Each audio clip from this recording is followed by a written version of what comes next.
गुरु प्यारी साध संगत जी राधा स्वामी। साध संगत जी, आज बाबा जी ने बहुत ही अच्छा सत्संग किया। बाबा जी के साथ हजूर साहब भी साथ में। आज बाबा जी ने समझाया कि जिस जगह तुम्हारे कर्मों का हिसाब होना है, वहां न तुम्हारे शरीर को पहुंचना है, न तुम्हारी जाति पाति को पहुंचना है। वहां कोई यह नहीं पूछेगा कि तुम हिंदू थे, सिख थे या ईसाई, या तुम हिंदुस्तान से आए हो अथवा अमेरिका या अफ्रीका से। इन जातियों आदि का संबंध तो हमारे शरीर से है। शरीर को या तो हमें अग्नि के सुपुर्द करके चले जाना है या मिट्टी में दबाकर छोड़ जाना है।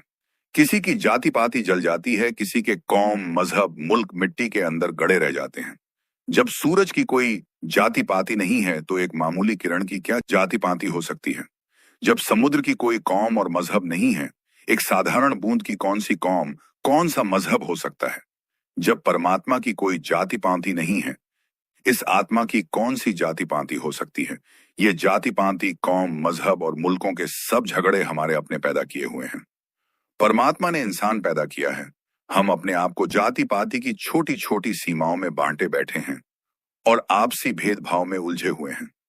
कबीर साहिब फरमाते हैं, जाति पाति पूछे ना कोई, हरि कहूं भजय सो हरि का होई। कि तुम्हारी जाति पाति किसी को नहीं पूछनी है। जो परमात्मा की भक्ति करता है वह परमात्मा का रूप हो जाता है। तुम हिंदू होकर परमात्मा की भक्ति करो, सिख या ईसाई होकर उसकी भक्ति करो, भक्ति तुम्हें वापस ले जाकर मालिक से मिलाएगी, जाति पाति नहीं। कोई अपने मन में यह ना सोचे कि हिंदुओं से सिख बनकर हम मालिक से मिल सकेंगे या सिखों से ईसाई बनकर ही परमात्मा के मिलाप का गौरव प्राप्त कर सकेंगे।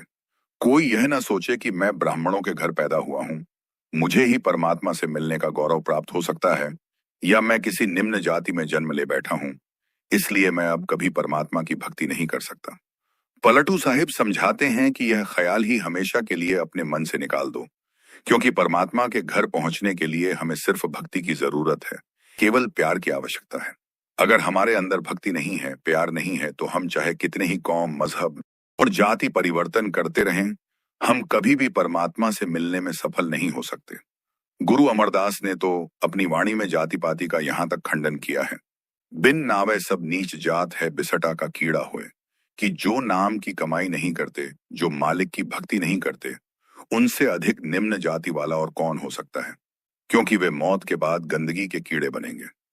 ऊंची जाति किनकी है? जिस नाम हृदय सो ऊंचो ऊंचा, सच्चे आप समावणिया, जिनके मन में नाम बस जाता है, जो उठते बैठते चलते फिरते मालिक की भक्ति या नाम की कमाई में लग जाते हैं, वे ऊंचे से ऊंचे हैं।